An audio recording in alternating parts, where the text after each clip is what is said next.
In studying gas laws, we're going to use a variety of formulas to describe gas behavior, and I'm going to start with three straightforward, simple ones today that I will explain, I will demonstrate for you in class, we'll work through some examples in class, but let me get you the basic formulas. We're going to start with Boyle's Law.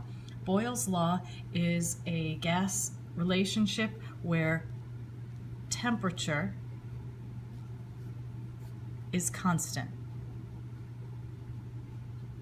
It is a relationship then between volume, V, and pressure, P, and it has an inverse relationship.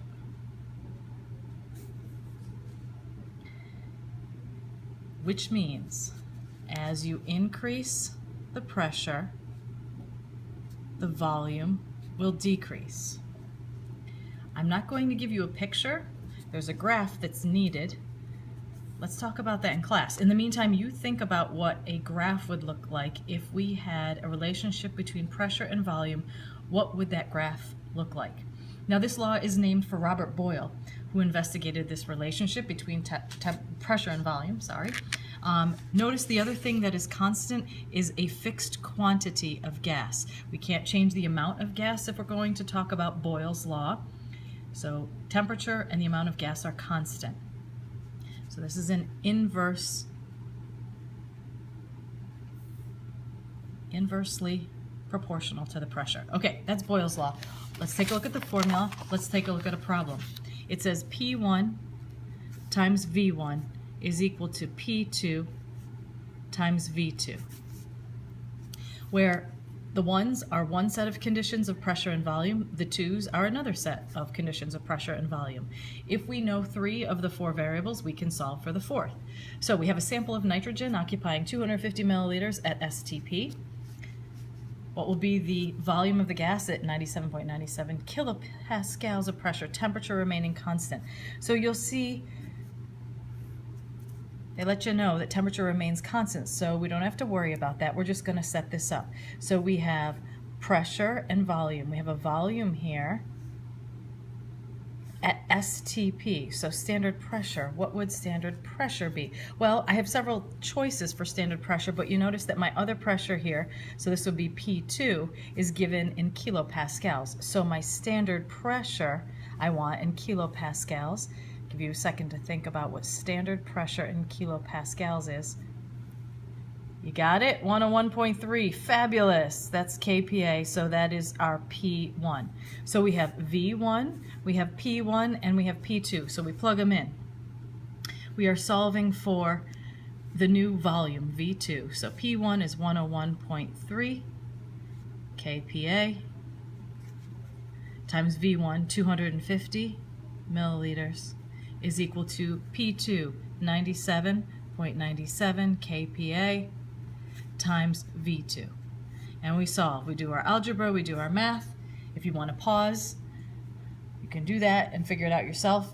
Check the answer. 258 milliliters is what you should get. Notice that I'm trying to be mindful of sig figs. 250 milliliters was given here. I've got 4 here, 3 sig figs. That's a constant. We're not going to consider that, but I'm going to keep 3 sig figs in my answer. So that's Boyle's law. We have another gentleman come along. Boyle was an Irish gentleman. Charles is a French gentleman, and his is a relationship under constant pressure. Constant pressure. So pressure is not going to change, but the temperature, which must be in Kelvin, and the volume have a direct relationship, which means that as the temperature goes up, so does the volume go up. The graph, again, I'm going to encourage you to think about what the graph might look like for this, and we'll talk about it in class. Jacques Charles was the first scientist to discover the relationship between volume and temperature. He found that the volume of a fixed quantity of gas varies directly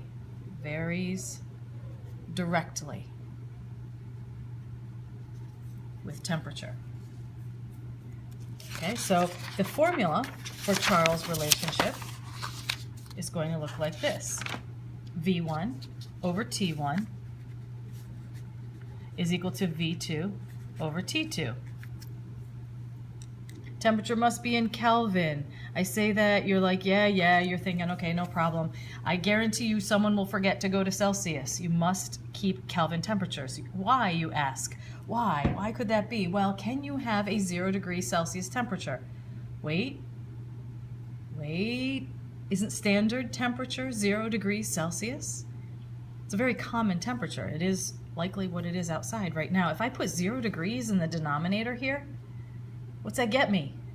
An undefined condition. Oh, your math people would be so happy to hear you say that. Undefined, yes. We can't put 0 in the denominator, nor can we have negative temperatures if we're going to do this kind of math in this kind of formula. That might end up giving us negative volumes, and I don't know what that is. So Kelvin gives us all absolute or positive temperatures if we stay in the Kelvin scale. Sample of gunpowder produces 300 milliliters of gases when exploded at 2457 degrees Celsius and 1 atmosphere. What volume can the gas occupy at STP? Okay, so I have a volume here, volume 1, and here's my temperature 1. Notice I'm identifying from the problem what pieces of information I have.